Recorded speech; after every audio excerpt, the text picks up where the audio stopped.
Very special thanks once again to Taunton Jaguar for providing the vehicle in this review, alongside of course my review of the Jaguar F Pace. They are twinned with a Land Rover dealership as well, so if you are in the market for a relatively new or even brand new Jag, or potentially even Land Rover, click the link down below and check out what they've got. As far as this particular review goes, I'm actually going to jump straight into two reasons in particular why I like the Jaguar F Pace so much, and why, to specifically allude to that thumbnail, I believe it's such a good value vehicle. There are two reasons, as I said. One of them we're going to get to a little bit later on, and it's not necessarily quite as obvious, you might need to bear with me. The first one though is very obvious to me at least, and it's actually one of the main reasons, if not the main reason, why I wanted to drive and review this car in the first place. And that first reason actually has a lot to do with the market that this car is in, the SUV category. Some would say an oversaturated market at this point. I happen to love SUVs. I drive one, in fact, especially high performance ones.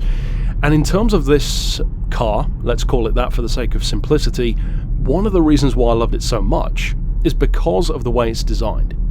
Now, some people would say that the visual design, the appearance, doesn't really matter that much, but to me I actually think it's pretty important, because I don't just mean the way it looks. I mean exterior design, interior design, road presence, but also practicality on a daily basis, and the kind of vibe that a car gives off. Now, you'll have noticed that a lot of what I just said is very, very subjective, and that's kind of the point. So a lot of people aren't going to necessarily agree with all of my sentiments, but the thoughts that I have on it are, I believe that the F Pace does an excellent job of offering exactly what you would want from an SUV, and from a Jaguar in general, but with none of the downsides that many SUVs fall into. In fact, my number one hot take on this SUV is that I believe it may well be one of, if not the best looking all-round SUV on the market at the moment. And I even include stuff like the Lamborghini Urus, the Bentley Bentayga, the Rolls-Royce, etc. within that category. In fact, there are only maybe two SUVs which immediately come to mind for me, which I believe are maybe as good looking as this, possibly even a little bit more, and they would be something like the Cadillac Escalade in the American market, which you don't really see that much of in the UK, and on the UK market, and I believe in the States as well, the Maserati Levante. That kind of brings me to the key point that I have there.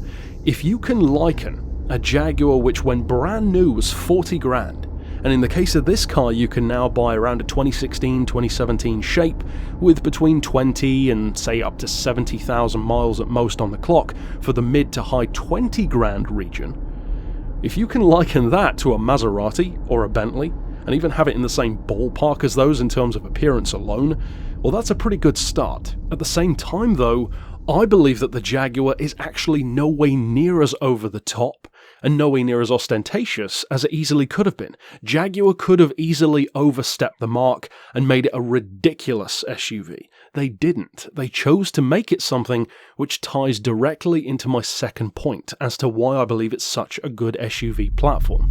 And that's the key word, platform.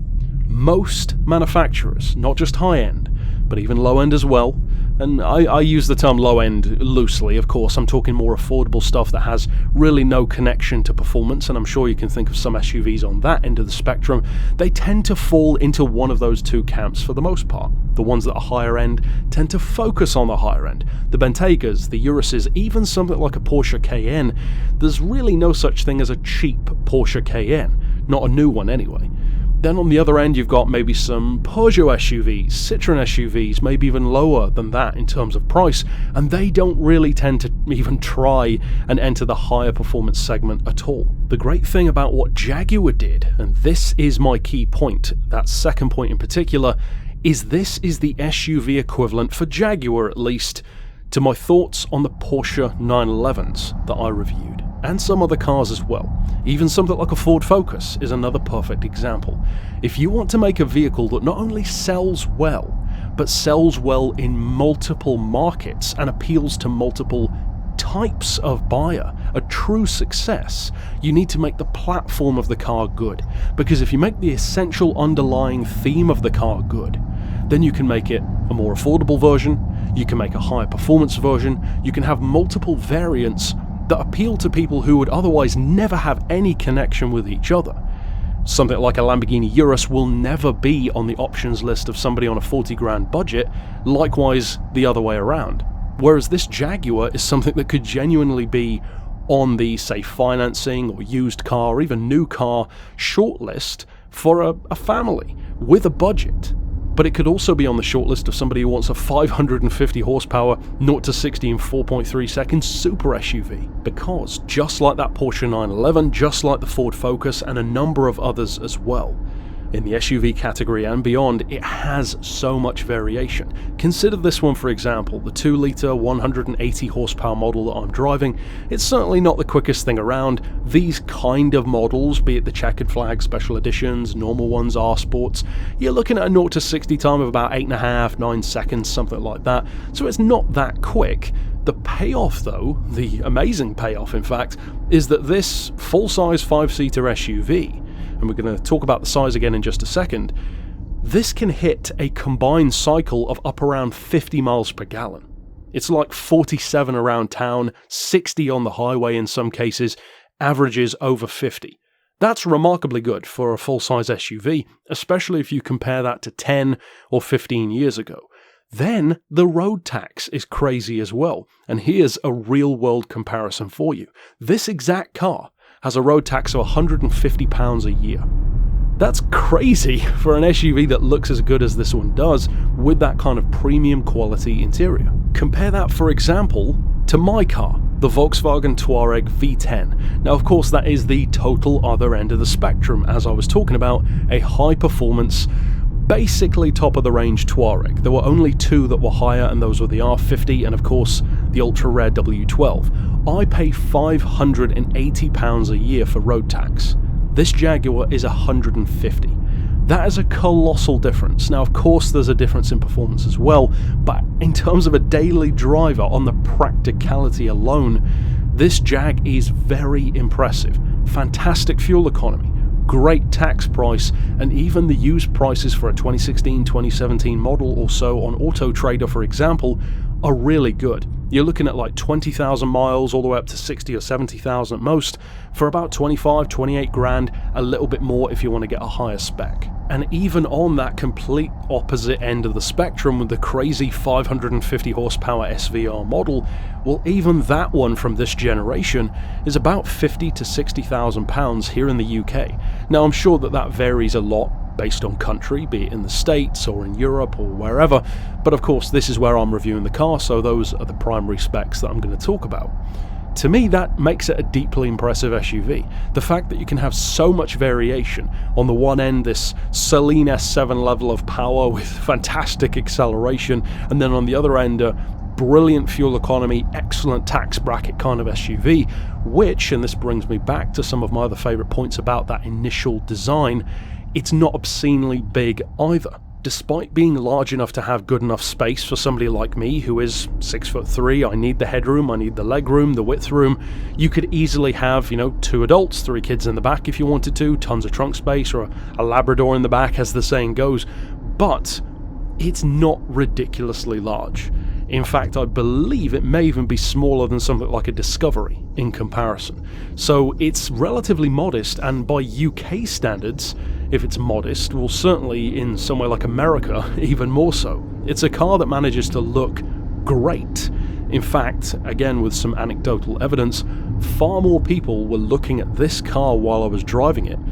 Pedestrians, people in other cars that I could see looking at it and lingering on it, far more people did so than when I was driving the I Pace. Even though the I Pace is a more valuable, faster, more powerful, certainly more striking, I would say, and more futuristic car, but more people were looking at this one. To me, that's great, because it means you've got this great-looking, classy, proper Jaguar with a great-looking interior, great handling. Certainly, the weight is actually very good for an SUV as well. The curb weight is quoted at something like 2.3 tons. I believe the dry weight is like 1.8 or something. That seems like a pretty big disparity, but either way, the weight is very good for what it is. And it has performance which is, depending on the model you choose, more than capable enough to worry any of the established names, but also has fantastic fuel economy and tax and even used prices that a lot of those higher end models could never match. You're never going to find something like a Urus or a Bentayga for those kind of practical prices, and of course that's not the point, but that is my point. Get yourself, as the meme goes, a car that can do both. The F-Type really can. It can be the practical, affordable, daily. It can be the bonkers over-the-top performance. And to me, that makes me respect it quite a lot. And, to top it all off, the cherry on the cake if you will, we have of course the 2021 facelift coming as well. So the prices on these versions will get even better over time, because of course that's just the nature of having the newer model.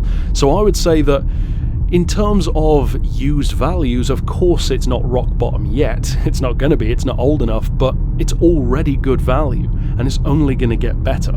So if you are looking for a really classy looking, very well made in terms of the look and the feel and the quality and the design, they've certainly put a lot of effort into it, and that shines through especially on a lower model, because of course everyone puts effort into the 50-60 grand car, but the 40, the 30, not so much usually. This one still looks and feels $1 million, and it's all the better for it. It gives you what you want from a Jag, but on a much more affordable budget, and it's a genuine daily driver. Overall then, well, as you can kind of tell, I believe it's an excellent choice, in fact, of SUV.